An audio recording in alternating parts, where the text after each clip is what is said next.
Assalamualaikum warahmatullahi wabarakatuh. Kami dari kelompok 4 ingin menjelaskan tentang kelainan pada perkembangan embrio. Saya sendiri Amalia Febriana Ramawati dan kelompok saya ada Nur Baeti, Wiwi Putri Pertiwi, Dina Fauzia, dan Rafiq Haidar. Yang pertama saya akan menjelaskan tentang sindrom Patau. Merupakan salah satu jenis kelainan genetik yang disebabkan karena adanya kelebihan kromosom nomor 13. Penyakit ini menyebabkan kecacatan yang berat, serta menyebabkan gangguan pembentukan organ janin saat masih di dalam kandungan sehingga berujung pada kecacatan berat. Hingga saat ini belum diketahui hal apa yang menyebabkan terjadinya kelebihan kopi pada kromosom ini. Namun, kasus sindrom Patau lebih banyak dijumpai pada ibu yang mengandung lebih dari usia 35 tahun ke atas. Contoh dari sindrom Patau ini, retardasi mental, gangguan bentuk tangan dan kaki, bibir sumbing, penyakit jantung bawaan. Selanjutnya yaitu cara pengobatan bayi yang mengalami sindrom Patau harus ditangani secara intensif oleh dokter spesialis ahli perinatologi. Sebagian besar kecacatan yang terjadi harus ditangani melalui operasi, misalkan bila terdapat bibir sumbing, penyakit jantung bawaan, polidaktili, dan sebagainya. Namun, berbagai operasi tersebut baru dapat dilakukan bila keadaan bayi sehat dan bugar. Bila bayi tampak lemah atau sesak, maka fokus utama pengobatan adalah untuk memperbaiki kondisi fisik umumnya dahulu sebelum menjalani operasi. Di PPT sudah dijelaskan dan terdapat gambar bahwa gambar yang pertama itu ada kelainan pada bibir sumbing dan kelebihan pada jari. Saya Nurbaiti. Di sini saya akan menjelaskan kelainan pada perkembangan embrio yang kedua, yaitu tentang sindrom Turner. Nah, kalian tahu nggak sih sindrom Turner ini apa? Sindrom Turner ini adalah kondisi kelainan kromosom yang mempengaruhi perkembangan wanita ketika satu dari kromosom X absen ataupun rusak parsial. Nah, sindrom ini itu terjadi pada 1 dari 2.500 bayi perempuan di seluruh dunia. Tetapi sering juga bayi dengan sindrom ini meninggal sebelum lahir. Pada sindrom Turner ini ada penyebabnya dan cara pengobatannya. Penyebabnya ini, sindrom Turner ini disebabkan oleh kelainan genetik akibat hilangnya kromosom X pada perempuan. Kelainan genetik ini tidak diturunkan dan belum diketahui penyebabnya. Dan cara pengobatan ini belum ada obat atau prosedur medis yang dapat menyembuhkan sindrom Turner. Namun ada sejumlah terapi yang bisa dilakukan untuk mengatasi gejala yang dialami penderita. Salah satunya adalah terapi hormon. Salah satu jenis hormon yang dapat diberikan adalah hormon pertumbuhan. Jadi gitu ya, untuk sindrom Turner ini belum diketahui penyebabnya itu apa dan cara penyembuhannya juga belum terlalu diketahui.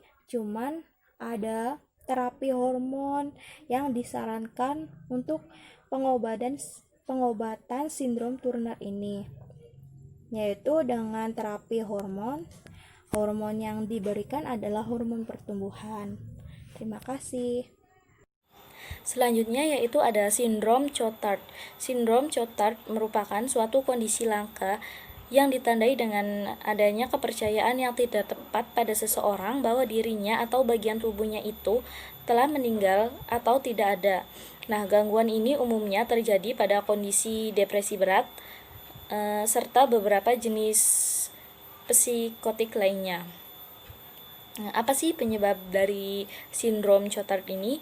Nah, para pakar belum mengetahui penyebab pasti dari sindrom Cotard ini.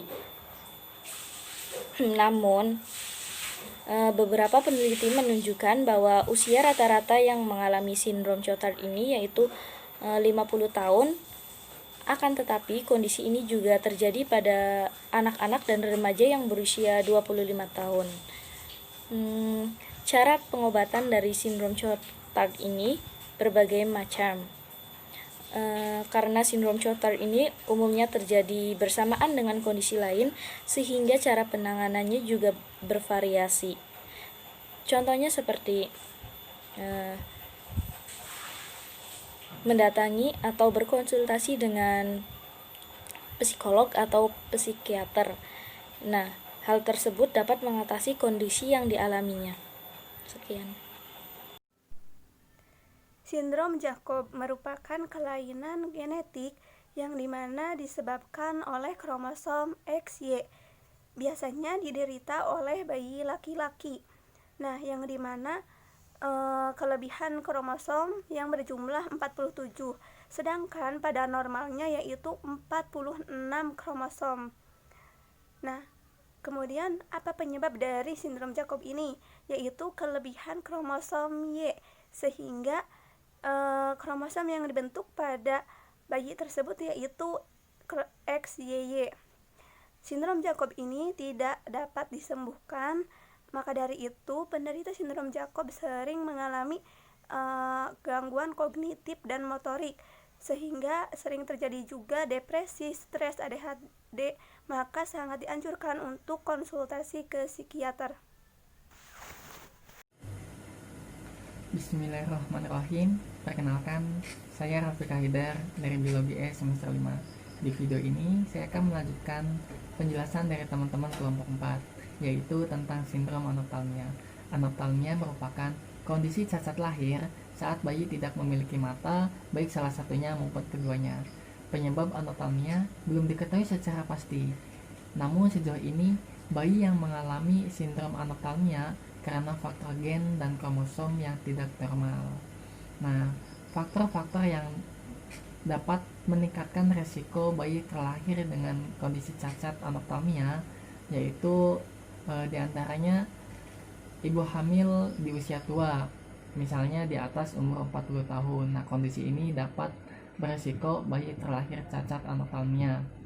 Kemudian, ibu hamil sering meminum minuman beralkohol, ibu hamil sering meminum obat-obatan jenis tertentu, ibu hamil yang terpapar radiasi, ibu hamil yang terinfeksi virus juga dapat mempengaruhi bayi terlahir cacat dengan kondisi anoptalmia atau tidak memiliki mata, baik salah satunya maupun keduanya. Nah, bagaimana sih cara mendiagnosis awal agar bayi terlahir normal dan sehat?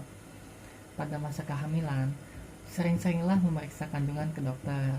Dokter bisa membantu mengidentifikasi adanya anoptalmia melalui pemeriksaan USG dan CT scan. Nah, apabila bayi sudah terlahir, cara mendiagnosisnya yaitu dengan cara memperhatikan rongga mata yang kosong.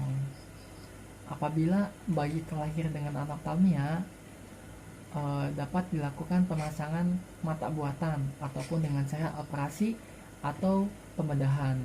Juga dengan layanan intervensi atau EIS atau Early Intervention Service. Terima kasih, sekian dari saya. Mohon maaf apabila ada tutur kata yang kurang berkenan. Wassalamualaikum warahmatullahi wabarakatuh.